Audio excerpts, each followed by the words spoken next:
Today's episode comes to us from Autistic Audits. You'll find his channel linked below. Make sure to subscribe and give him the credit he's earned in this case. Autistic Audits visits the BBC building to peacefully film from a public area. What happens next spirals quickly out of control. Two completely unprofessional officers show up, talking nonsense about a morning briefing and claiming he matches the description of a wanted person. Without any proper investigation or lawful reason, they demand his details. When he stands his ground, they arrest him. Thankfully, Autistic Audits works with HNK solicitors, takes the case to court, and wins. How are you doing? You alright? Yeah, I'm not too bad. What are you up to? Can I ask you why you're engaged in it? Stop there a minute. Why? I'm just trying to identify who you are because you've got your face covered and you've... What's your name, please, sir? I don't have to give you my name. Okay, well, at this moment in time, we believe that you might well be wanted. Okay. So, Well, we'll cross that bridge in a minute once we've confirmed it. So that's why we need to identify who you are. It's all right. We'll do it another way. Just bear with us a second. You start with your first name, please, sir. don't believe I have to provide your name. Okay. Well, I believe that you're wanted, right? Okay. Just by your description alone, right? So I believe that you're wanted off a briefing that I've received today, right? So we can do it one or two ways. For what? Well, wanted for an offence. What offence? Well, wanted for an offence of harassment, actually.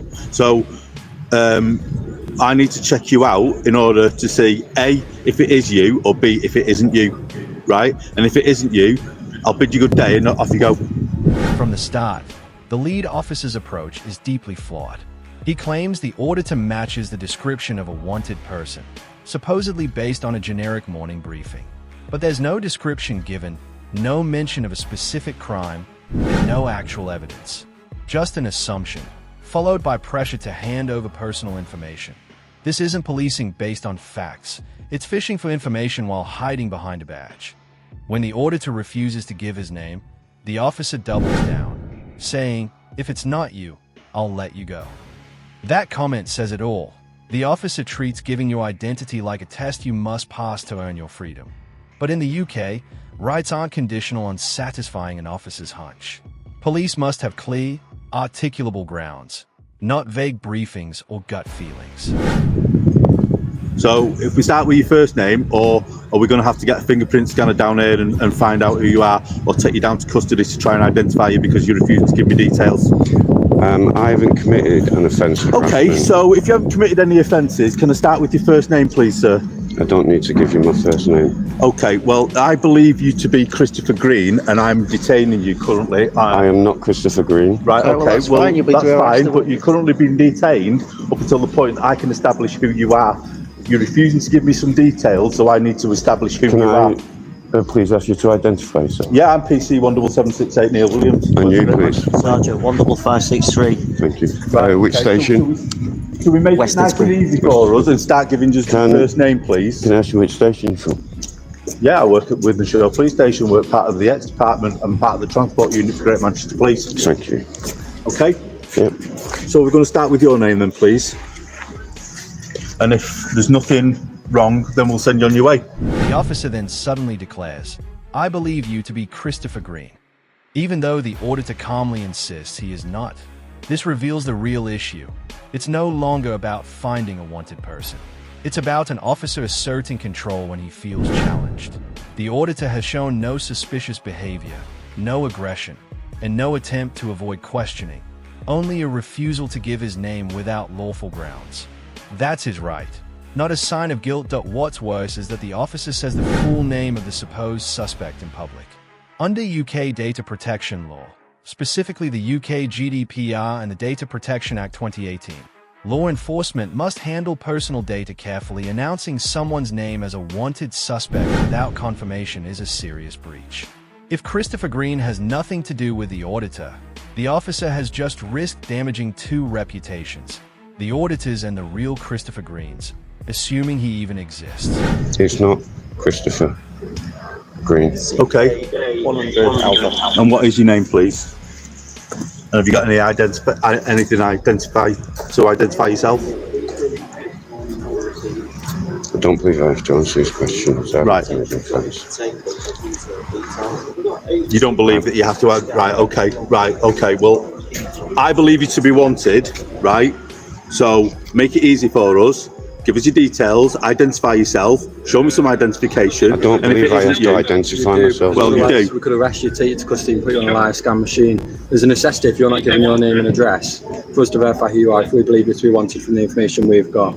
So you can I don't have to do that. You've not provided me with any grounds for an arrest. Right, take your hands out your pocket so I can see them. I need to identify you. I'm trying to make it easy for you here, sir. So what I want, I'm not in any threat to you. No, guys. not at all. No, I'm not. You had your hands in your pockets, and I don't know who you are. Even after detaining him in public, the officer still hasn't given a solid reason. No specific offense, no clear evidence, just a vague claim that he matches a description. When the auditor presses for the legal basis of his detention, the officer changes tactics, pointing out that the auditor has his hands in his pockets. This is a clear distraction. Instead of answering the question, "What offense do you suspect me of?" he invents a new problem out of thin air, apparently. Being calm with your hands in your coat is now suspicious, and again, the officer admits, "I don't know who you are." That's the real issue. He's detaining someone not because of a crime, but because he doesn't recognize them. Up until the point that you identify yourself, make it easy for us, and if it isn't you, and I can establish who you are, and I can clearly identify you, then I'll send you on your way, right? Okay. But by you being obstructive at the moment... I'm not being obstructive. Well, you are, because you're refusing to provide us some details. No, because I don't believe lawfully that I have to give you those details because I haven't committed any offence of harassment. I'm sorry. Right, okay. Well, I believe you to be wanted, so I want you to, I need you to identify yourself in order for me to make those inquiries. And once I make those inquiries and find out that you are either wanted or you're free to go, I will then send you on your way. Okay? Oh, no. Excuse me, I'm speaking. You've asked me whether I'm Christopher Green, and I've said I'm not Christopher Green. Right, and all I'll say to you is, right, identify yourself, because, stop giving me orders. I'm the police here. Speak to me respectfully. I have done, I've tried. Speak to me respectfully. What I'll say to you is, you're not going anywhere up until the point that I can clearly identify you, okay? Right, but please continue to speak to me respectfully. Okay, so what's your name, please? To speak to you, always respectfully. With your name, please? Throughout this, the auditor stays calm and clear, simply stating that he has not committed a crime and does not have to provide ID without lawful grounds. Instead of acting professionally, the officer loses his temper, shouting, "No, I'm the police here," as if yelling his title somehow makes his actions lawful. That outburst isn't just unprofessional, it's revealing. It shows the officer is no longer in control of the situation or of himself. When authority figures lose their cool without legal cause, they often resort to aggression as a way to intimidate. The shouting isn't about resolving anything. It's about scaring someone into compliance. I'm not giving you my name. Right, have you got any ID on you? I'm not. I don't have to do this. The problem is, we suspect you of an offence. Why do you believe that you don't have to do this? Because I don't believe I've committed a criminal offence. Right, okay.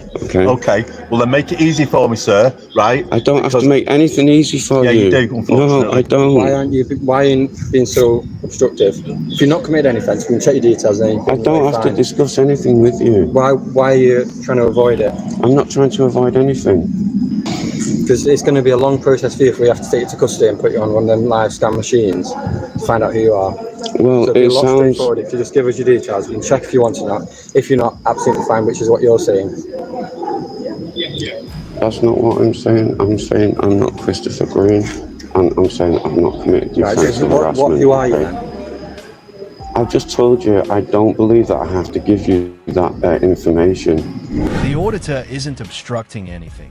He's simply exercising his legal right to withhold personal details when there's no clear, lawful reason to give them.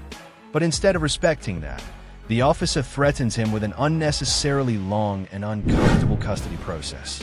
This isn't justice. It's punishment for not obeying without question. Even the live scan machine comment makes the motive clear. This is about pressure and inconvenience, not law. When officers rely on threats instead of lawful grounds, it shows a failure in both training and mindset. Good policing is based on accountability, not coercion. And in this moment, The officer proved the auditor's point better than anyone else could. And if I do, then I can give it to your desk sergeant, or I can give it to a judge. Please, so I can see exactly who you No, are. no. Right, I'm going to let go of your arm now, yeah? Okay. What I don't want you to do is I don't want you to be putting your hands in your pockets. Promise right? you I won't do that. Okay, because I need to be satisfied that you've not got something that can harm me or anyone else. I promise you there's nothing in my pockets that could harm you. It is, isn't it? Boss. Boss. Do you want to go and have a look at that picture? I'll see. So guys, it looks like I'm going to be arrested here. We'll just turn this off. Right, you're under arrest on suspicion of harassment. According to the evidence, unlawfully arrested. I've now passed the case on to HNK, and they are currently considering all of the information before they either accept or reject the case, and I'll let you know what happens there, guys. This arrest was the worst in a chain of bad decisions. After refusing to give a valid reason for detaining him, and after repeated demands for personal details, the officer finally arrests the auditor, even though no crime was committed and there was no legitimate suspicion that it's a textbook abuse of power. But justice came through, with HNK solicitors on the case. The auditor took it to court, and recently confirmed he won. That one isn't just personal. It's a reminder that unlawful policing has consequences. What happened outside the BBC building was a perfect example of how badly things can go when officers misuse their authority. They arrived, jumped to conclusions based on a vague briefing, demanded ID without cause, wrongly named a supposed suspect in public, and reacted with aggression when challenged. The aggressive "no, I'm the police here" wasn't about safety or the law, it was about control. The second officer's warning about custody wasn't about procedure. It was a scare tactic to pressure compliance. Eventually, they arrested him. No solid match. No evidence. Just bad judgment. The case ended in court, with the auditor winning his claim. It's a small victory in a bigger fight against unaccountable policing, but an important one. This episode is a clear reminder. Vague suspicion is not evidence. Rights cannot be ignored for convenience. And aggression is no substitute for lawful grounds.